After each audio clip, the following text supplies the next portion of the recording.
this is Anthony Hannigan. Welcome back to musicmoose.org. This is our friend, the C chord. Very soft. C for cuddly, of course.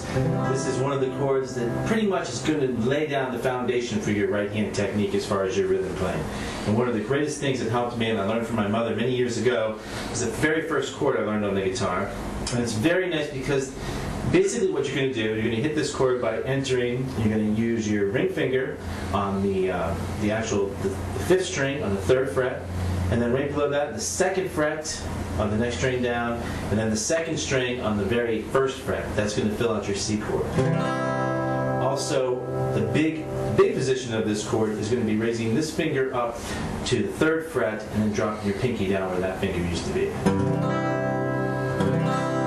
But a nice little shortcut around that, and great practice and exercise for you to do for those inspiring rhythm guitarists, is pretty much on this hand again, the right hand, we're going to be hitting the fifth string and the sixth string, starting with the fifth. And then down, and then up to the sixth string.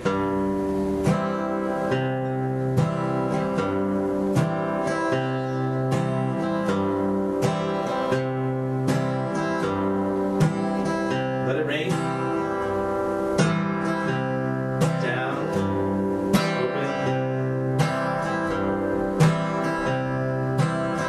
And try to hit all those strings. Okay, play along with me. Don't just watch, pick up your guitar and play. And I'm going to speed it up a little bit.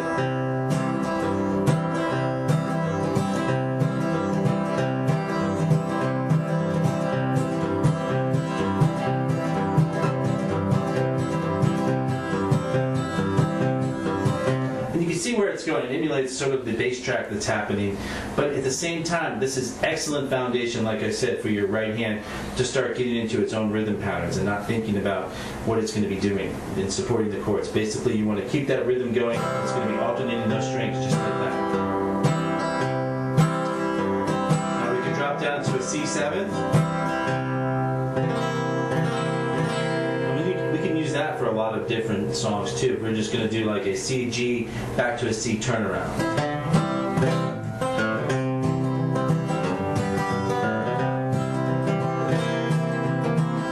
And we would jump up to the F chord, which we haven't got into, but we're going to be on our way there fairly soon. But so C7 is this, and that's taking your early C chord and then taking your pinky finger and dropping it down on the third fret on the G string. To your full C. And then what I talked earlier in the G position, here's our G chord. The folk covered G chord. What's really nice about that is just your two top fingers right here. Just drop those down a series of strings. And now you have C. So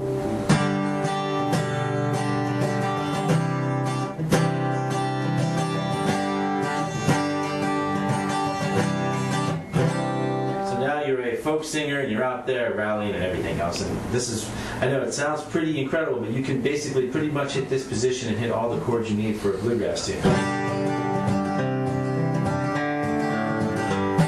And only move one finger around, but for now we're going to dwell on the C. So we have our C here, our full C, and then we're going to be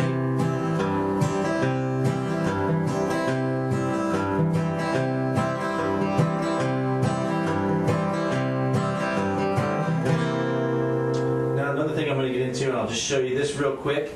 If you also bar the first three strings on the third fret and then bar the rest of the strings on the second fret, you can get a nice, you